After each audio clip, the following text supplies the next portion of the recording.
In 3 trips to the plate thus far, Activision and Neversoft had blasted 3 titanic home runs.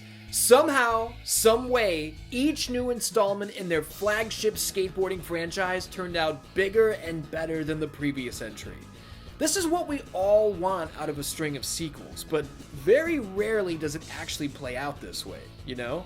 Terminator? Amazing. Terminator 2? Oh my goodness. Terminator 3? It's okay, but we fell off for sure. Alien? Wow. Aliens? Get out of here. Alien 3? Same deal.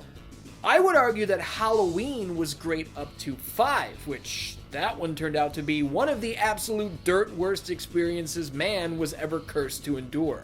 But with an unblemished record, you have to imagine the team at Neversoft were feeling the pressure. Obviously, the next game would sell on name value alone, but just one disappointment is all it takes to tarnish a once stellar reputation. With this 4th game in the series, were we once again about to drop in? Or is this the point where we would drop off? Hey, what's up? Tony Hawk? You ready?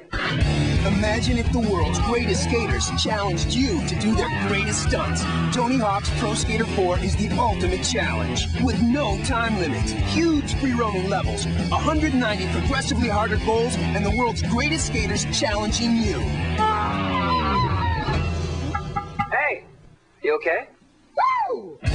Tony Hawk's Pro Skater 4, rated T for Teen. This 4th entry in the franchise would change things up significantly. We're talking about a brand new approach to career mode, new gameplay mechanics to improve the overall experience, and, as always, never before seen levels where we can tear it up. Today, we're going to take a look at the whole deal. Welcome to the history of Tony Hawk's Pro Skater Part 4, The New Age of Extreme. Every video here on 616 Entertainment is made possible by my supporters over on Patreon. If you enjoyed the show here today, consider signing up. You'll get early access, exclusive videos and podcasts, and more. Pro Wrestling Tees has the merch. As always, thank you for watching.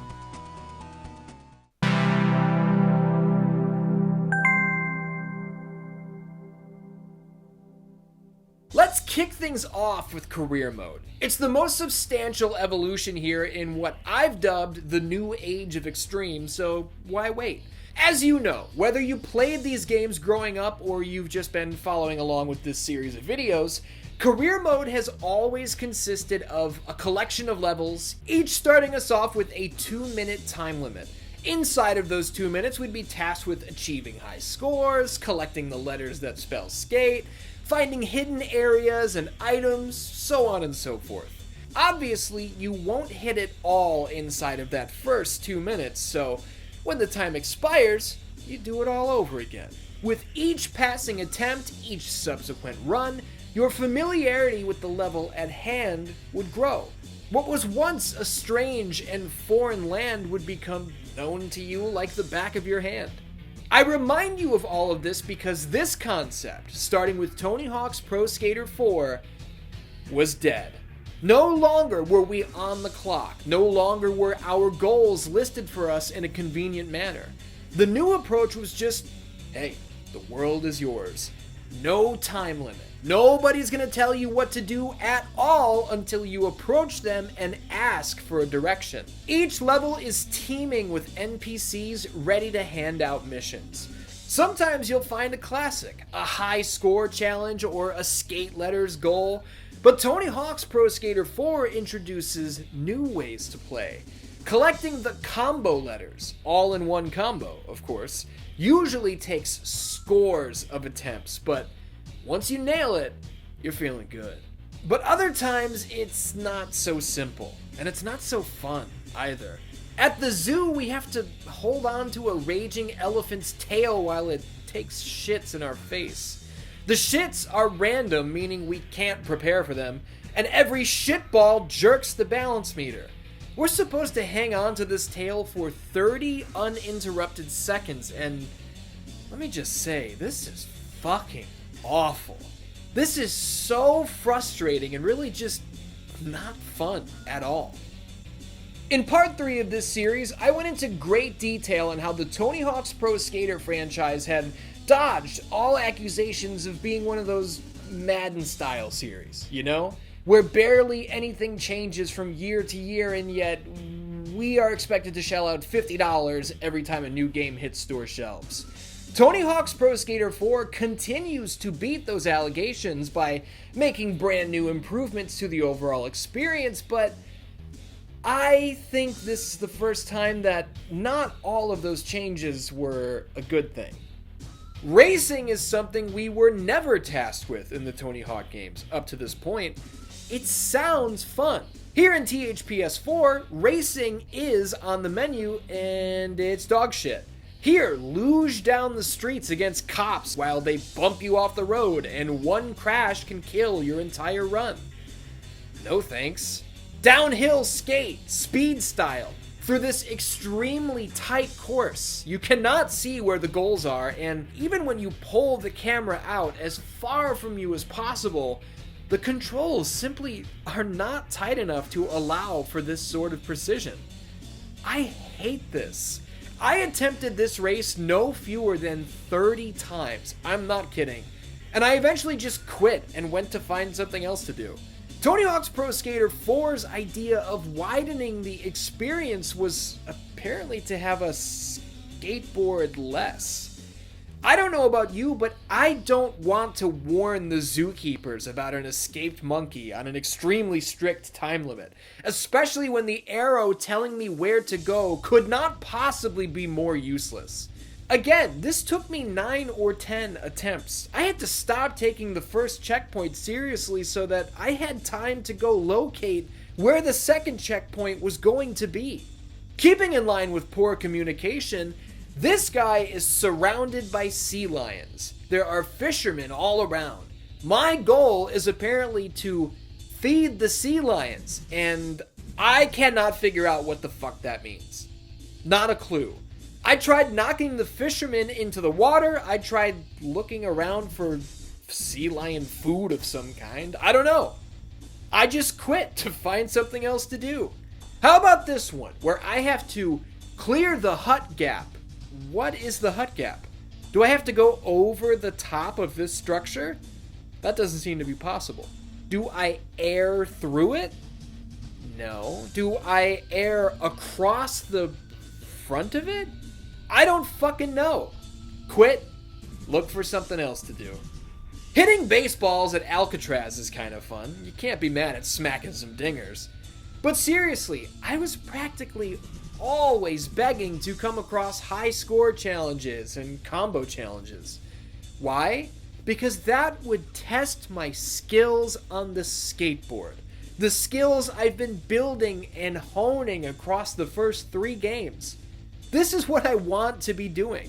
And if I have one last complaint about the new career mode, it's that the open world design simply does not allow for me to appreciate the levels. None of them. When we had our 2-minute time limits, it was on us to explore the environment, find a sick spot, figure out what was gonna work, which areas were the best for stacking combos. Tony Hawk 4's career mode is just a blur of talking to someone, attempting their given goal 25 to 30 times, then it's on to the next. It could be argued that the cache icons act as our incentive to explore.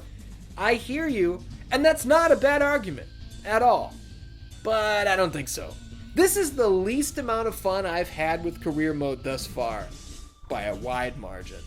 If it sounds like I'm bitching a lot, I am. But hey, it's been 3 games now and I've barely had anything bad to say about any of them, so it was about time for something to not work for me, right? And let me be absolutely clear about this, the only thing I'm bitching about is career mode. When it comes to the gameplay itself, with all of the features both old and new, the actual gameplay has never felt better. Tony Hawk's Pro Skater 4 is undoubtedly a fantastic game. I just didn't have a great time with the career mode, that's all. On the new gameplay mechanics front, holding the R2 or L2 button after getting some big air can trigger a spine transfer. There just has to be a quarter pipe on the other side, of course. If there's not a ramp to connect to, holding a shoulder button will now level you out completely, which is something I think we had all been requesting for years. In the past, how many times did you fly just a tad askew and you knew, oh man, this is gonna suck? Now, as long as you're paying attention and can catch yourself in time, you can save yourself from a terrible crash or combo killer. Thank you, Neversoft. Tony Hawk 3 introduced a hidden combo system where entering a trick command twice in rapid succession would act as something of a special move. Tony Hawk 4 has taken that system and expanded it, this time into new flatland tricks and grind variations. Does this allow for ridiculous high scores? Why, yes it does. I'd like to pause the action for just 1 second to point out the fact that this game released in 2002. Now, we all know last year, 2023, was excellent for video games. This year, 2024, we've been spoiled as well. 2011 was huge, 2007 was great for big video game releases. The list goes on and on. What you're looking at right now are just a handful of releases from 2002. Seriously, there are probably a few games that you think should be shown here right now that I just didn't think of, and that's fine. That just further proves my point. 2002 was an incredible year for video games, and Tony Hawk's Pro Skater 4 was one of the highest rated and, to this day, most fondly remembered of the bunch. Now that's saying something. It's also saying something that Bob Burnquist is back. I mentioned in part 3 of this series that we lost him from the last game. He was off in ESPN land, starring in that X Games skateboarding title from Konami. That game reviewed poorly, it didn't sell all that well, and it never received a sequel. Do I consider Bob Burnquist a traitor? Absolutely not. I hope he made a ton of ESPN money, and now I'm glad to have him back where he belongs. I'm not sure that a gorilla belongs on the teacup ride at the carnival, but he looks like he's having a good time, so I'm happy for him. I mean, there's a monkey at the zoo level that will throw shit at you just for looking at him, and he wonders why he doesn't get to go to the carnival. It's because he don't know how to behave. Don't look into the binoculars at the zoo unless you want to catch a glimpse of two hippos. Hey, what's with the dead kid in career mode? I stood here for like 2 minutes with everybody cheering and clapping, and meanwhile this child just passed away and nobody cares. Man, the Tony Hawk games are getting dark.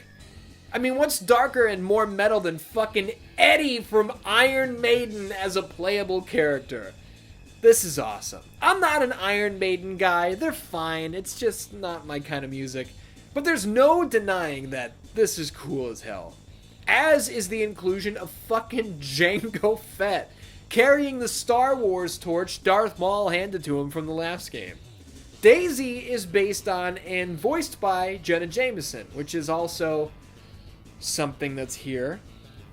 I personally find the soundtrack this time out to be the weakest yet, but that's not to say that there are not some extremely memorable tracks here.